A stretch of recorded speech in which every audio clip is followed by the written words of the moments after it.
Армысыздар, құрметті көрермен, Сарыарқа телеарнасының эфирінде ой өріс теле ойыны. Қарағанды облысының тілдерді дамыту жөніндегі басқармасының бастамасымен қолға алынған теле ойынның мақсаты азаматтарды мемлекеттік тілді, төл тарихты білуге, олардың отансүйгіштік сезімін ояту, қазақ халқының көне салт ғұрпын, дәстүрлі таным түсінігін және көнерген сөздерді жаңғырту болып табылады. Жыл сайын тұрақты түрде ұйымдастырылып келе жатқан бұл теле ойын биыл да жалғасын тапты. Биылғы маусымның алғашқы ойынын назарларыңызға ұсынатын боламыз. Жалпы теле ойынның ережелерімен таныс болайық, экранға назар аударсақ.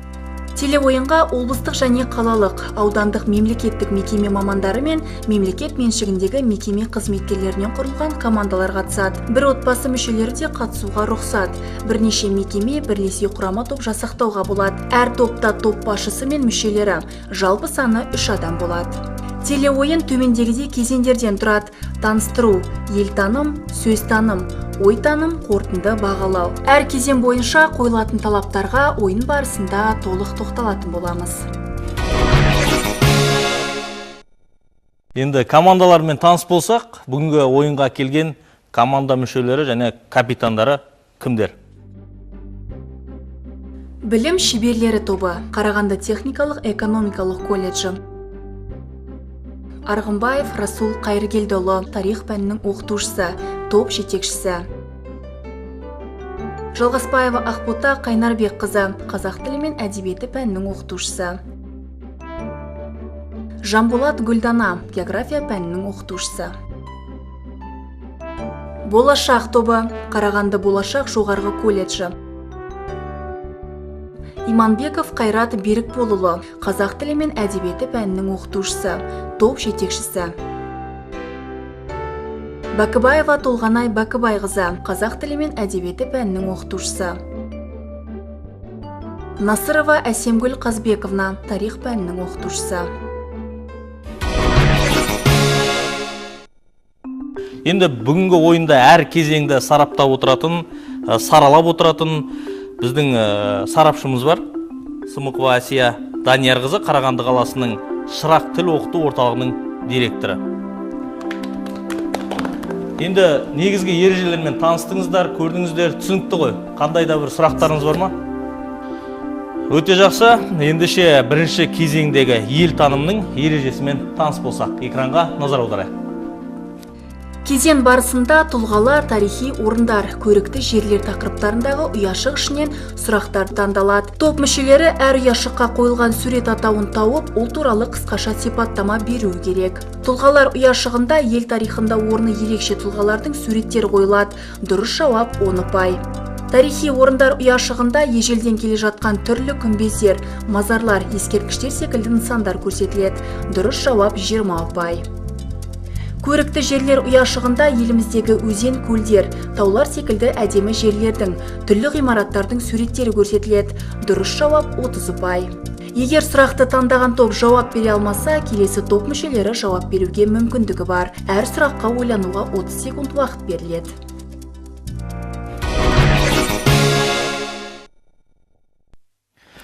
Ел танымның ережесімен таныстыңыздар, 10, 20 және 30 ұпай беріледі. Және де асығыс танытпаңыздар. Егерде жауап бере алмасаңыздар, онда қарсыласқа жол бересіздер. Бірінші кезеңді болашақ тобы бастаса, қарсы емес шығарсыздар. Ұяшық таңдаңыз. 7-ші ұяшық. 7-ші ұяшық.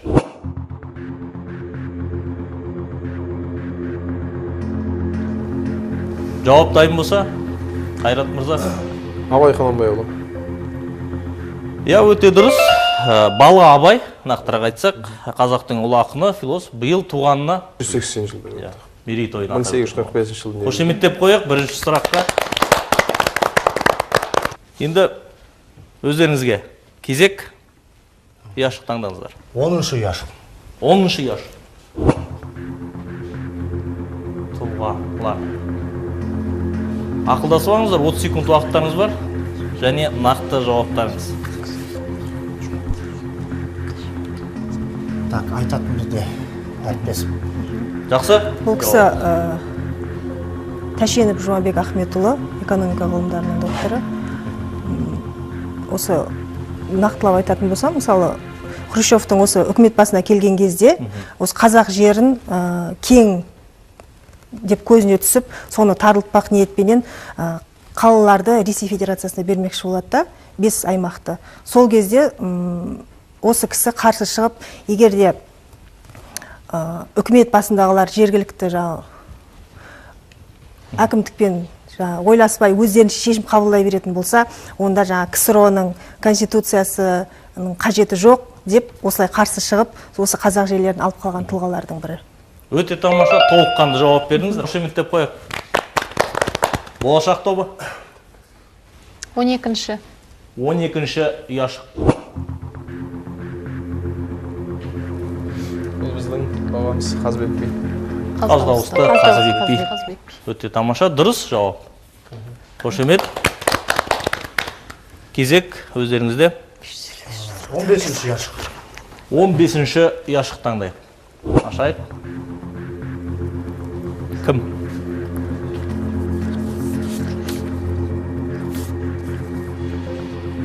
Белгілі композитор, Нұрғиса Тілендиев, дирижер, бүкіл қазаққа танымал тұлға. Биыл неше жылдық мерейтой? Бір ғасыр, 100 жыл. 100 жыл. Тамаша, жауаптарыңыз қабылданды. Болашақ тобы қай ұяшық? 13. 13-ші ұяшық. Ашайық. Тұлғалар кім?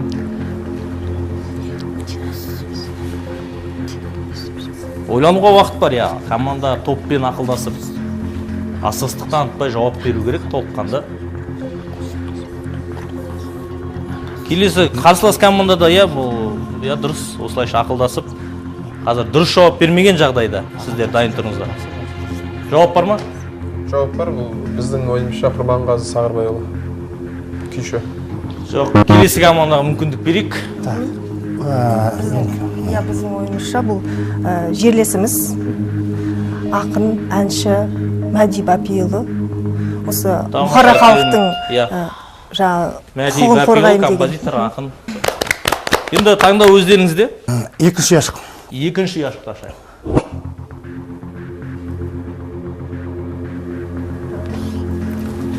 Көп ойлануға қажет емес сияқты.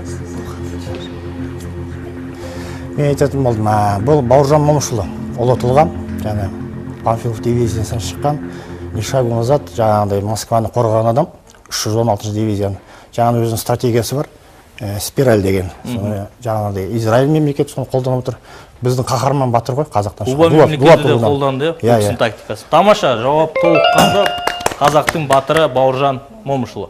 Тұлғалар бойынша 10 ұпайдың сауалдар осымен аяқталды. Енді тарихи орындар 20 ұпай. Таңдау, болашақ тобында. Қайрат мырза. 3-ші ұяшық. 3-ші ұяшық.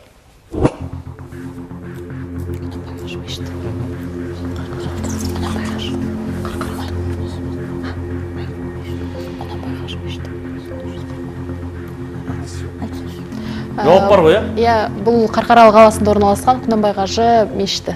Әлбетте, жауап дұрыс. Қошемет. Кезек өздеріңізде. 7-ші ұпай. 7-ші ұяшық. 7-ші ұяшық. 20 ұпай. Ұпайға асығып тұрса 20 ұпай. Жақсы. Ақылдасып алыңыздар, 30 секунд уақыттарыңыз бар. Мен болым. Бұл әулие Қарахан атаның кесенесі Таразда орналасқан. Өзі заманында Қарахан әулеттің басы.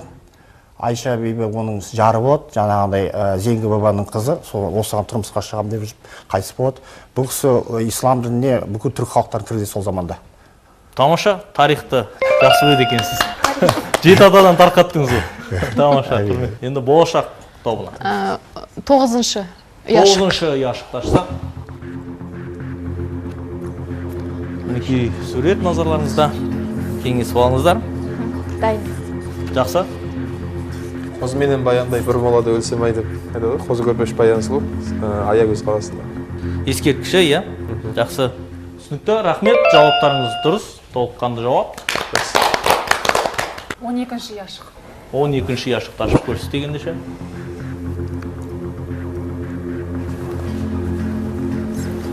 Тарихи, иә.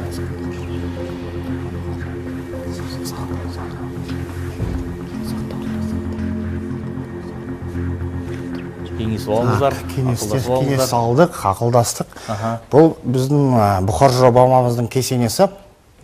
Сүйіндіктен дараған, өзі Абылайдың кеңесшісі болды заманда. Бұны кейін көтерген деп естідім.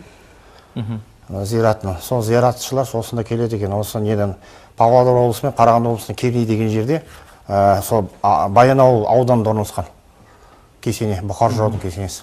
Бұқар жырау кесенесі, иә, дұрыс айтасыз. Болашақ тобы 6.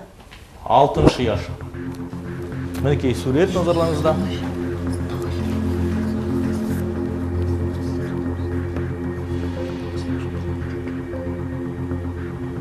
секунд уақыттарыңыз бар, ақылдасуыңыздар.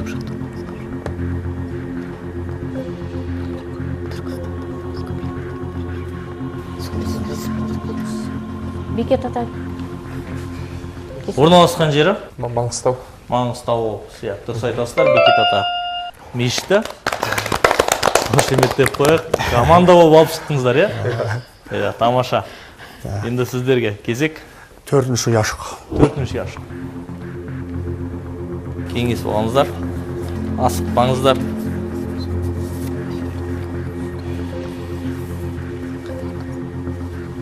Бұл Домбауыл, Ұлытау облысы, Ұлытау ауданында орналасқан табиғи таспен қапталған Домбауыл. Тамаша, жауабыңыз дұрыс. Домбауыл кесенесі. Енді көрікті жерлер 30 ұпай. Енді 30 ұпайды да оңай бере салмайды. Демек, сұрақтар да күрделі қиындау болады. Сол себепті көрікті жерлерге көшейік. Болашақ тобында, иә? 5-ші яшық. 5-ші яшық ашайық. Ақылдасып алыңыздар, асықпаңыздар. Я, бұл жерде де нақтылап айтсаңыздар, орналасқан жері. Біздің ойымызша бұл енді Алатаудың қырында жатқан Алматы облысындағы Көлсай деп ойлаймыз. Қарсыласқа мүмкіндік береміз. Сіздерде жауап бар ма? Бұл жерде бірден жауап беру керек негізінен. Қарсылас жауап бере алмаса. Бұл Қатон-Қарағай, Шығыс Қазақстан облысында орналасқан көрікті. Тамаша, керемет.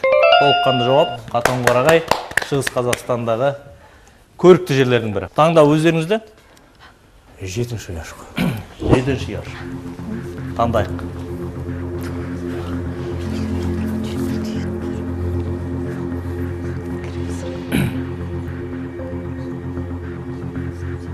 Киелі Түркістандағы 2021 жылы ашылған Орта Азиядағы ең үлкен туристік кешендердің бірі Керуен сарай. Жарайсыз, жауап толыққанды қабылдаймыз. Таңдаңыздар. 18. 18-ші яшық. Ақылдасуаңыздар, асықпаңыздар. Жауап дайын ба? Иә, Кемпіртас Баянауыл өлкесінде орналасқан. Тамаша, жауап толыққанды. Баянауылдағы Кемпіртас. Таңдау сіздерде. 3-ші яшық. 3-ші яшықты ашып көрейік.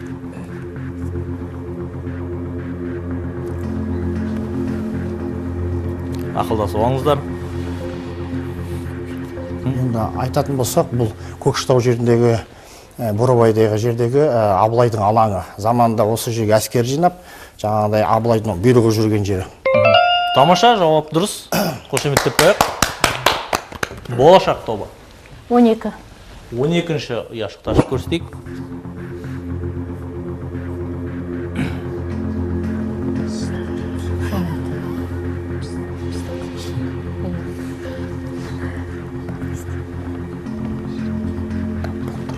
Жауап. Жоқ. Бұқтырма деп айтады.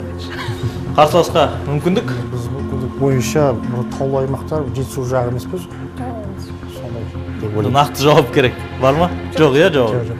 Бұл Текес су сарқырамасы орналасқан жері Алматы облысы, Райымбек ауданы. 15-ші яшық дейікші. 15-ші яшық.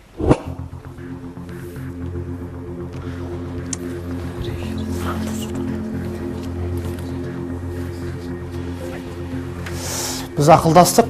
Жауап. тауымыз Көкшетаудағы Жұмбақ тас. Тамаша, керемет. Жұмбақ тасты енді білмейтін жұрт кем дегем шығар, иә? Осымен көрікті жерлер, жалпы ел таным бірінші кезеңіміз аяқталды. Бір кезеңнің ішінде 10, 20, 30 ұпайдан алуға мүмкіндік болды. Енді кезеңімізді қорытындылайық. Жалпы кезең қалай өтті? Сарапшымызға сөз кезегін берсек. Бірінші кезең өте тартысты өтті деп ойлаймын өз басым. Енді әр кезең, осы бір кезеңнің ішінде өзі 3 бөліктен тұрды ғой. Бірінші бөлігіндегі тұлғалар кезеңінде болашақ тобы бір рет мүдіріп, сонымен 2 сұрағына жауап беріп 20 ұпай, білім шеберлері алға кетіп 40 ұпай алды. Тарихи орындар кезеңінде де 2 топ бір-біріне мүмкіндік берген жоқ, өте жер бедерін жақсы біледі екен, тең түсті, 60-60 ұпай. Көрікті жерлер бойынша тағы да болашақ тобы кішкене сүрініп қалды, шалыс кетті. Сонымен толық ұпайы болашақ тобында 140 ұпай, білім шеберлері тобы 220 ұпай алды. Келесі кезең сөз танымға өтейік. Ендеше қадірменді жарысқа қатысушылар кезеңнің ережесімен таныс болайық. Экранға назар аударайық. Бұл сайыс барысында жұмбақтар, мақалдар және көнерген сөздер тақырыбындағы ұяшықтарды әр топ кезекпен таңдайды. Экранға сөз шыққан сәтте жылдам белгі берген топ жауап береді. Жұмбақтарды дұрыс тапса 10 ұпай, мақалды дұрыс жалғастырса 20 ұпай, көнерген сөздердің мағынасын дұрыс ашса 30 ұпай беріледі. Сонымен қадірменді жарысқа қатысушылар сөз таным кезеңіне келіп жеттік. Алдымен 10 ұпай беретін жұмбақтарды таңдасақ, кезек-кезек таңдаймыз, кім жылдам, кім епті, осы кезеңде анықтайтын боламыз. Сіздер бастаңыздар. 7-ші ұяшық. 7-ші ұяшық. Экранға назар аударайық. 7 7 түрлі үн шығар, әуезінен 7 тарау мұң шығар, ойнап кетсең түрлі-түрлі жыр шығар. 7-ге жауап. 7-ге жауап экранда, қазір тамашалайық. Жауап дұрыс, енді болашақ тобы. 6-шы ұяшық. 6-шы ұяшық. Пайдаланып тұрғанда тастайсың суға лақтырып, пайдаланып болған соң арқалайсың сорғытып. Бұл қауға. Қауға жауап дұрыс емес. Сіздерде жауап бар ма? Жоқ бізде. Жауап жоқ. Ендеше экранға назар аударайық. Жауабын таңдау сіздерде. 12-ші ұяшық. 12-ші ұяшық. Көздері бар, қабағы жоқ, әсте кірпік қақпайды, ол қай жәндік суға салсақ, тұншықпайды, батпайды. Жауабымыз балық. Жауап балық дейді. Көрейік экранға назар аударайық. Өте дұрыс. Тамаша, қошеметтеп қояйық. Болашақ тобы әлде мүмкіндік бар, еңсе түсірмейміз. Мұңайып кеттіңіздер ғой. Ұяшық таңдай. 13-ші ұяшық. Бас, құлақ, мойны бар, өп-үлкен шанағы бар, әндетіп шығар әні бар. Бұл аспап қай аспап? Домбыра. Жақсы. Келесі команда, сіздерде мүмкіндік бар. Домбыра ойын. Жылдам жауап беру. Қобыз. Жауапты көрейік экранға. Қобыз. Асығыстық танытып. Жақсы. Кезек сіздерде. 1-ші ұяшық.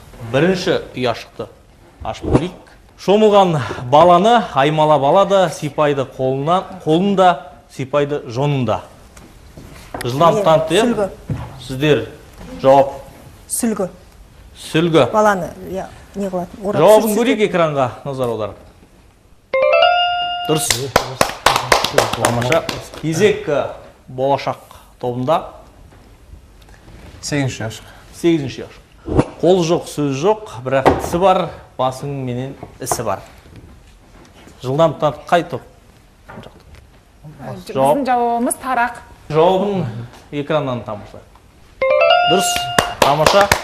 Қол соғып қошеметтеп қояйық. Осымен оңай сұрақтар, яғни 10 ұпайлық жұмбақтар аяқталды. Енді 20 ұпайға көшейік. Мақалдар. Мақалды бастап береміз. Сіздер жалғастыру керексіздер. Түсінікті ғой, ендеше бастайық. Таңдаңыздар. 9-шы ұяшық. Болат қайнауда шынығады.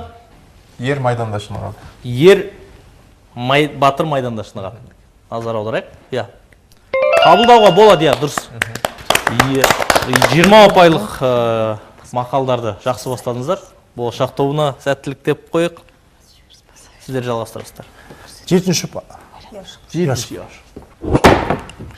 Алтау ала болса, ауыздағы кетеді. Жай. Төртеу түгел болса, төбедегі түседі. Кетеді.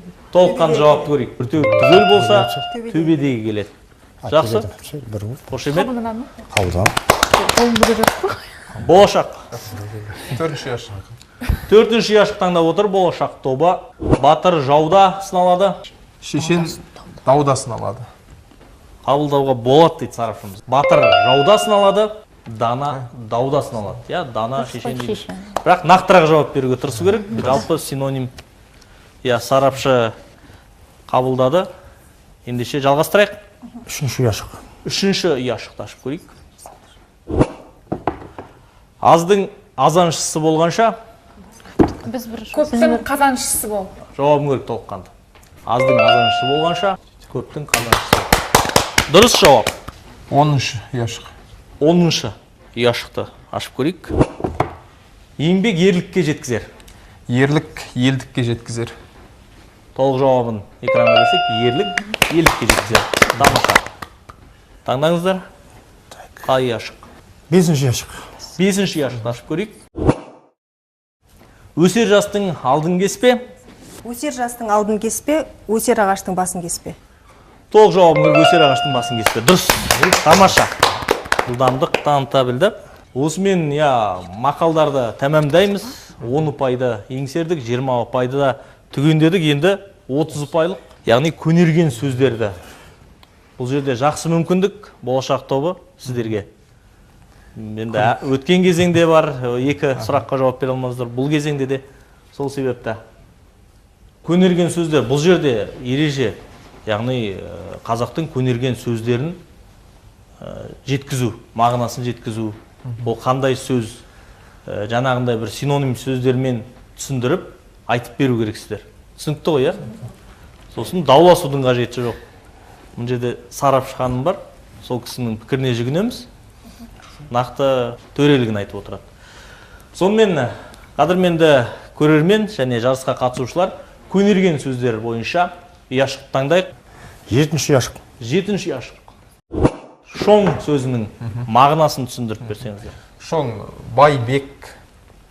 Қабылданбайды. Мүмкіндік енді қарсыластарға беріледі. Біздің жауабымыз шон деген үлкен, зор, сондай мағына береді.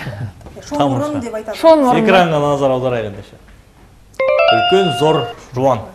Дұрыс жауап. Қапалықтап қойып. Болашақ тобы. 5-ші яшық. 5-ші яшық. Ақбалдақ. Менің пайымдауымша ақбалдақ деген түйенің төлі. Жалпы түйенің төлі жалпы бота ғой. Ботаның өзін кейбір кісілер біле бермейтін аттары бар. Мысалы, жаңағы уызына жарып енесін ем бөскен ботаны ақ кемік бота дейді, керісінше уызына жармаған ботаны қара кемік бота дейді. Сол секілді ақбалдақ бұл 2 жасқа толмаған ботаның атауы. Жауабын экраннан көрейік.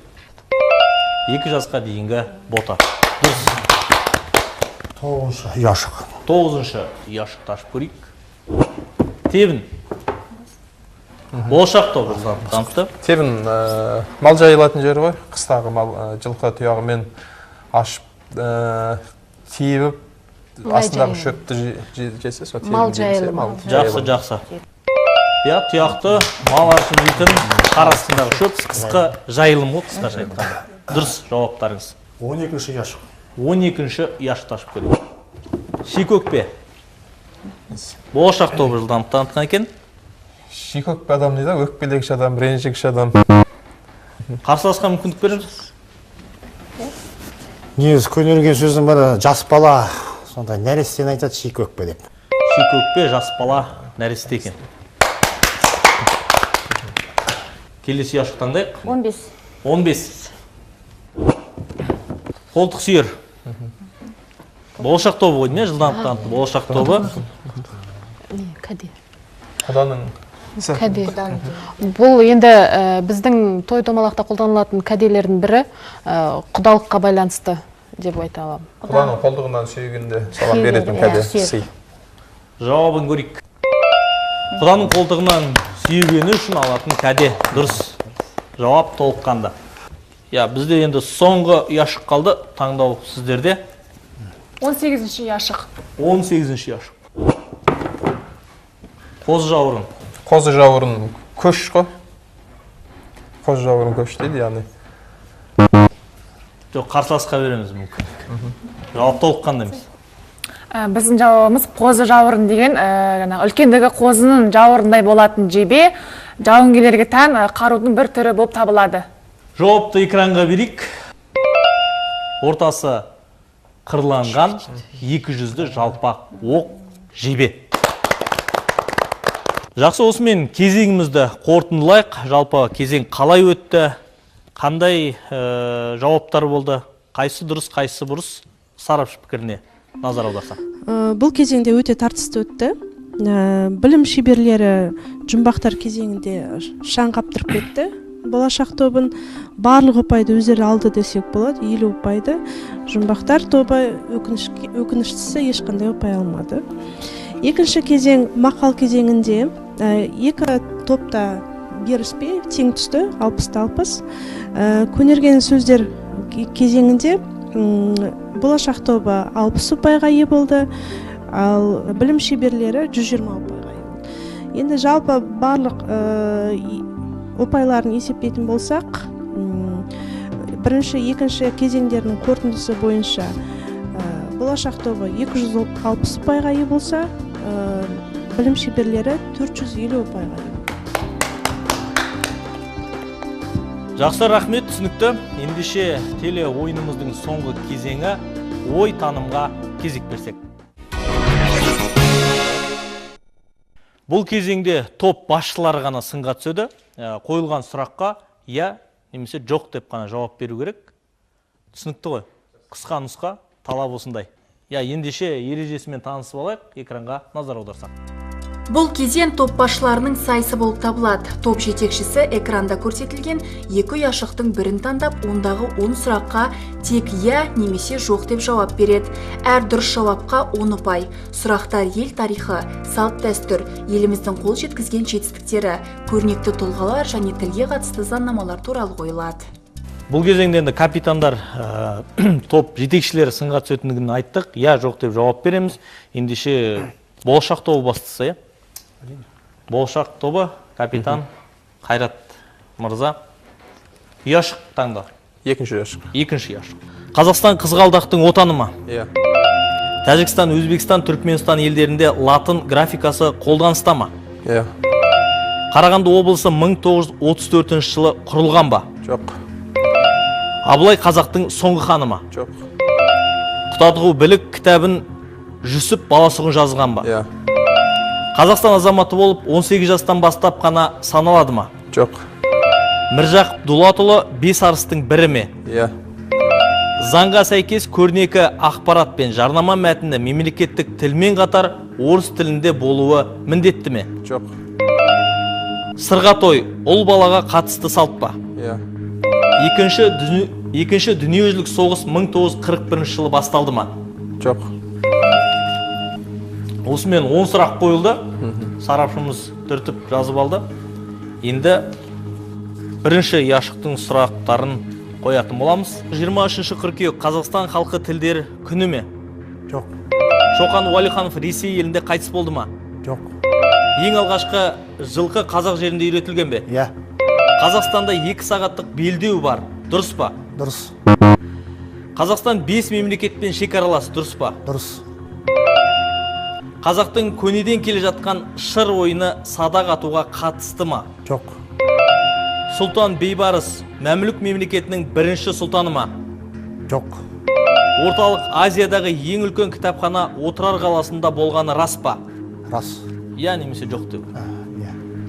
Сәкен Сейфуллин халық комиссарлары кеңесінің төрағасы, яғни қазіргіше премьер-министр болғанда 28 жаста ғана болған ба? Қазақстан Республикасының бірінші конституциясы 1991 жылы қабылданды ма? Жоқ. Осымен тамаша қошеметтеп қояқ. Топ жетекшілеріне жылдам жауап беруге тырысты барлық сұрақтарға. Және бұл кезеңді қорытындыласақ. Үшінші кезең, ойтаным кезеңінің тапсырмалары бойынша болашақ тобы бәрекелді демекшімін. Барлық 10 сұраққа дұрыс жауап берді. 100 ұпай. Капитанға топ жетекші. Бірінші ұяшықты таңдаған білімді шеберлер тобы. Бір сұрақта мүлт кеттіңіз, айта кетейін. Қазақстанда 2 сағаттық белдеу бар ма дегенде, негізі жоқ қазір. Бірақ белдеу. Жақсы, сонымен сіз 10 сұрақтың 9-ына жауап беріп 90 ұпай алдыңыз. Ендеше ойынымызды қорытындылап, марапаттау рәсіміне Әсия Даниярқызын ортаға шақырайық. Марапаттау рәсіміне кезек берсек.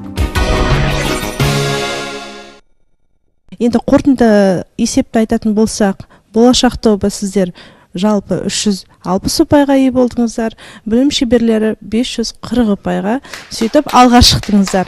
Тамаша, қошеметтеп қояйық. Енді сіздерге дайындаған арнайы сыйлығымыз бар. Алғыс хат, мемлекеттік тіл саясаты мен төл тарихты дәріптеу мақсатында ұйымдастырылған ой өріс зияткерлік телеойынына белсене қатысқан үшін болашақ тобына беріледі. Топ жетекшісі.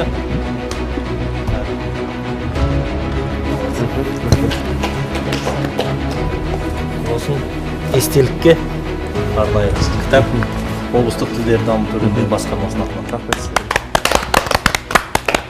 Сондай-ақ диплом, мемлекеттік тіл саясаты мен төл тарихты дәріптеу мақсатында ұйымдастырылған ой өріс зияткерлік телеойынына белсене қатысып, жеңімпаз атанған білім шеберлер тобы. Құтты болсын. Құтты болсын, қошемет. Жеңістеріңіз. Құтты болсын.